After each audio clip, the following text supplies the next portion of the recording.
If you fly into Las Vegas and look out the window on the descent, you can see it. A pale band of bare rock ringing the shore of Lake Mead, the great reservoir that feeds the city. It is white, almost bleached, and it separates the blue of the water below from the desert brown above. It looks like a ring left in a bathtub. That is exactly what it is. It is the mineral stain left on the canyon walls by water that used to be there and is not there anymore. And that ring is now more than 170 feet tall. If you stood at the current water line and looked up at the top of it, you would be looking up the height of a 17-story building, at rock that was underwater at the turn of this century and has been dry ever since.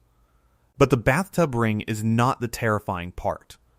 The terrifying part is a single number, written into a legal document more than 100 years ago, in 1922.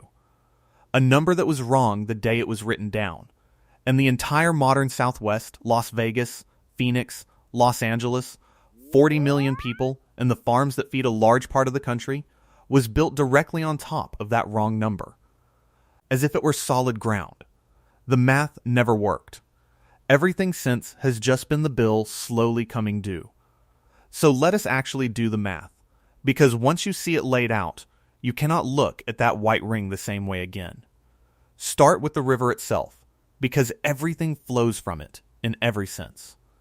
The Colorado River runs about 1,450 miles, from the Rocky Mountains down through 7 states and into Mexico, or at least it used to reach Mexico. It is not a large river by the standards of the Mississippi or the Columbia. What makes it extraordinary is how much depends on it. Roughly 40 million people drink from it. It irrigates some of the most productive farmland on the continent. It supports 30 tribal nations. In the American Southwest, it is not a river. It is the difference between a civilization and a desert. In 1922, the 7 states that share it sat down to divide it up in an agreement called the Colorado River Compact. And to divide a river, you first have to know how much water is in it. So they measured the flow. The problem, which nobody understood at the time and which haunts everything to this day, is that they happened to take those measurements during one of the wettest stretches the river had seen in centuries. Working from those unusually generous numbers, they assumed the river carried at least 16.5 million acre-feet of water every year, and they divided that water up accordingly. 7.5 million acre-feet to the upper basin states, 7.5 million to the lower basin, which includes Nevada, and later 1.5 million promised to Mexico. Added up, and they handed out more than 16 million acre-feet of water every year, on paper, forever. Here is the number they did not have. The river's actual long-term average flow is not 16.5 million acre-feet. It is closer to 12 or 13. They divided up a river that was, in reality, roughly a quarter smaller than the one they thought they were dividing. From the very first day, more water was promised to more people than the river had ever reliably carried. That is the original error. Every shortage, every emergency, every crisis meeting in the century since is not a new problem. It is that same 1922 gap, the difference between the water on paper and the water in the channel, finally becoming impossible to ignore. Now, before we go further, we have to answer the question everyone assumes they already know the answer to. Where does all that water actually go? And this is where the story turns, because the answer is almost the opposite of what most people picture. When you imagine the Colorado River being wasted, you probably picture Las Vegas. The fountains at the Bellagio, golf courses laid out green across the desert, swimming pools, water parks, the whole neon spectacle of a city that seems to defy the fact that it sits in one of the driest places in North America. The obvious villain. The data says the villain is somewhere else entirely. In 2024, a team of researchers led by Brian Richter, a water scientist who heads the group Sustainable Waters and is a senior fellow with the World Wildlife Fund, published the most detailed accounting ever done of where the Colorado River's water actually goes, analyzing every diversion across 7 states and northern Mexico over 2 decades. And the finding was stark. Agriculture, not cities, consumes the overwhelming majority of the river. Irrigated farming accounts for around 74% of all the water directly taken by humans. Roughly 3 times as much as every city and every industry in the entire basin combined. But it gets more specific than that, and more surprising. Of all that farm water, the single largest use is not fruits, or vegetables, or grain for people. It is cattle feed. Alfalfa and other grass hay, grown to feed cows for beef and dairy. According to the study, those cattle feed crops alone consume about 32% of the entire river, nearly a third. Alfalfa by itself uses more than 5 million acre-feet of Colorado River water a year. Let that land. The hay grown to feed cattle uses more water than every city and industry in all 7 states put together. More than Los Angeles, Phoenix, Tucson, San Diego, Denver, and Las Vegas, combined, and then some.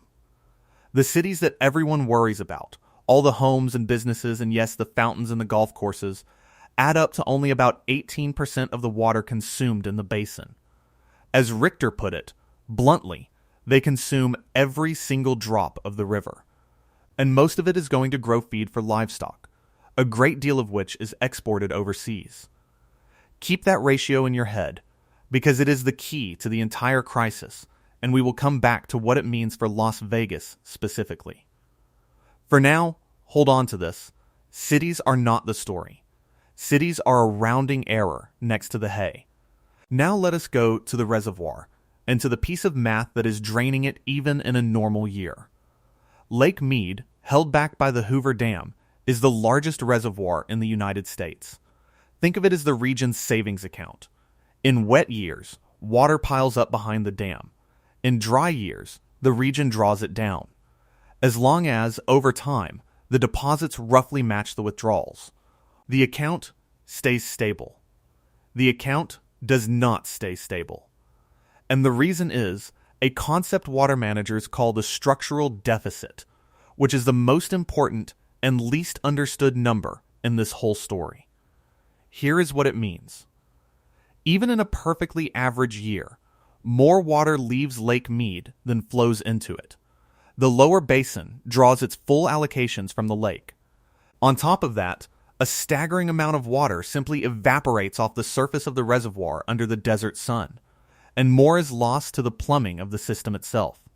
When you add all the outflows together and subtract the inflow, you are left with a gap of roughly 1.25 million acre-feet every single year. That is water that leaves the lake and is not replaced, not in a drought, but in a normal year. It is a bathtub with the drain open wider than the tap. And the consequence is exactly what you would expect. Since the year 2000, Lake Mead has dropped by around 170 feet. The volume of water stored behind Hoover Dam has fallen from roughly 25 million acre-feet to around 9 million. The reservoir has lost well over half of everything it held. And in 2026, it is back at the edge of the abyss.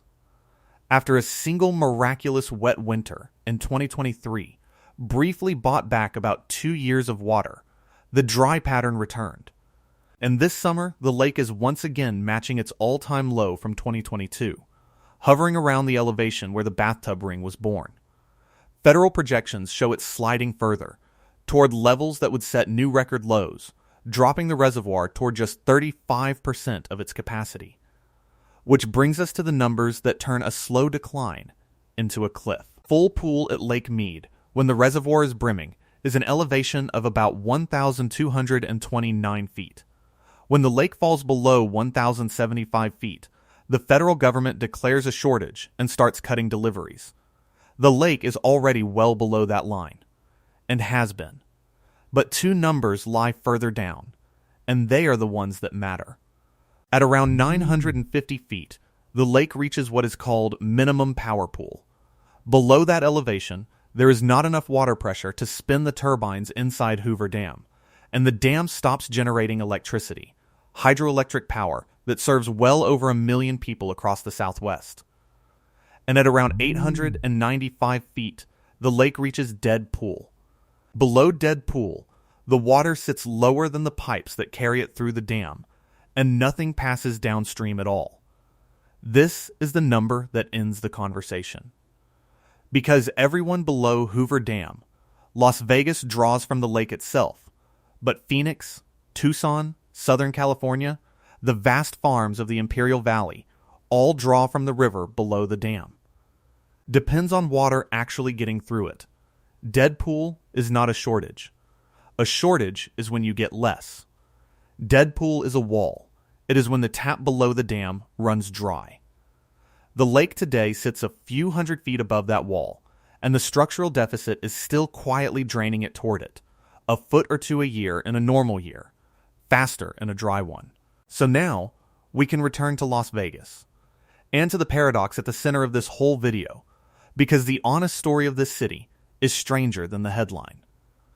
Given everything, you would assume Las Vegas is the reckless one, the city that most deserves to run dry. It is the exact opposite. Of all 7 states that share the Colorado River, Nevada holds the smallest allocation by far, just 300,000 acre-feet a year, which works out to less than 2% of the entire river. And Las Vegas does not even use all of that. In 2026, Nevada is on track to use only around 188,000 acre-feet, roughly 60% of the modest share it is entitled to. How is that possible in a growing desert city of over 2 million people? Because Las Vegas has done something almost no other place in the basin has done. It recycles nearly every drop of water used indoors. When you flush a toilet, run a shower, or wash dishes anywhere in the valley, in a home, a casino, a hotel, that water is captured, treated, and returned to Lake Mead. And Nevada earns a credit for it. It is a system that is effectively unique in the entire river basin. On top of that, Nevada outlawed decorative, non-functional grass, the kind of ornamental turf that lines streets and business parks and does nothing but drink, and is tearing it out across the valley. And to protect itself against the falling lake, the city spent roughly $1.5 billion to build an intake and pumping system that can pull water from near the very bottom of Lake Mead, so that even if the reservoir drops all the way to Dead Pool, Las Vegas can still get its share out. So, when someone says Las Vegas is running out of water, here is the truth hiding underneath it. Las Vegas has already done nearly everything a city can possibly do. It is arguably the most water-efficient major city in America, and it may still not be enough. Because Las Vegas controls less than 2% of a river that is being drained, upstream and down, largely to grow hay, and governed by a legal framework built on a number that was wrong from the start.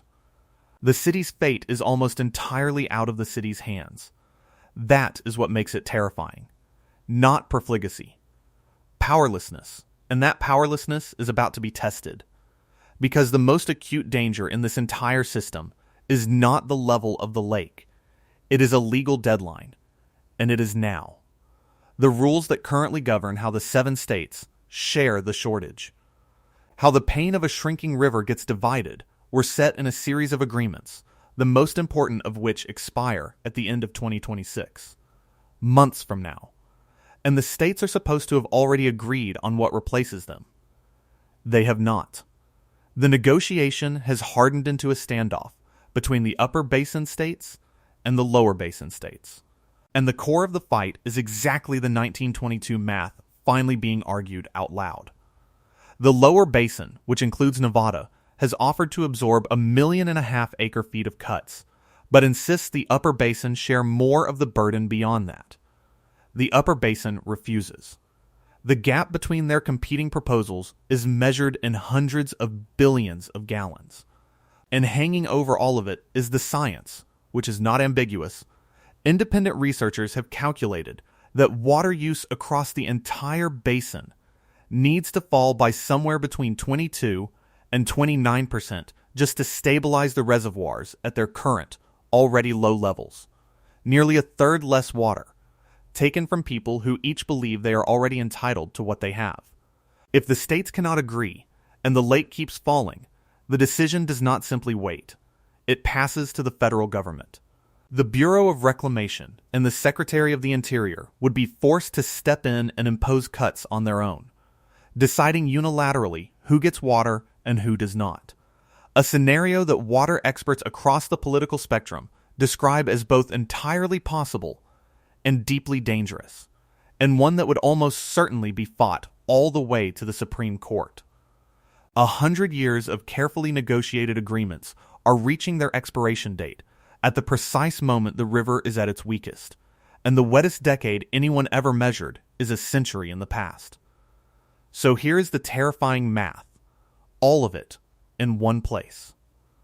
A river divided up on the assumption it carried at least 16.5 million acre-feet, when it truly carries 12 or 13. A flow that has already shrunk about 19% since the year 2000, and that scientists project could fall by 30% by 2050 as the basin warms. A main reservoir losing more than 1 million acre-feet a year to a structural deficit even in normal times, now sitting near its all-time low and grinding toward dead pool. A pattern of use in which cities are only 18% of the problem, while a third of the entire river goes to grow feed for cattle. And a legal system for managing all of it that expires in a matter of months, with no replacement agreed and the federal government waiting in the wings to impose one. Las Vegas is not running out of water because Las Vegas did something wrong. Las Vegas built the fountains, and then it recycled the water behind them, tore out the grass, and reached to the bottom of the lake. It did the hard thing. It is running out of water because the arithmetic was broken in 1922, and an entire region spent 100 years pretending that a single wet decade was the normal. Building cities and farms and lives on top of water that was never actually there to give. So picture the canyon wall at Lake Mead, tonight, in the dark. The water is low and still, and above it, climbing the rock, is that pale band of mineral stain, the bathtub ring, a little higher and a little drier than it was last year. It is not just a stain, it is a measurement. It is the most honest number in the entire Colorado River system, more honest than any compact or projection or negotiated allocation, because it cannot argue and it cannot round up. It is the exact height of the difference between the water that was promised and the water that is actually there. And every year, the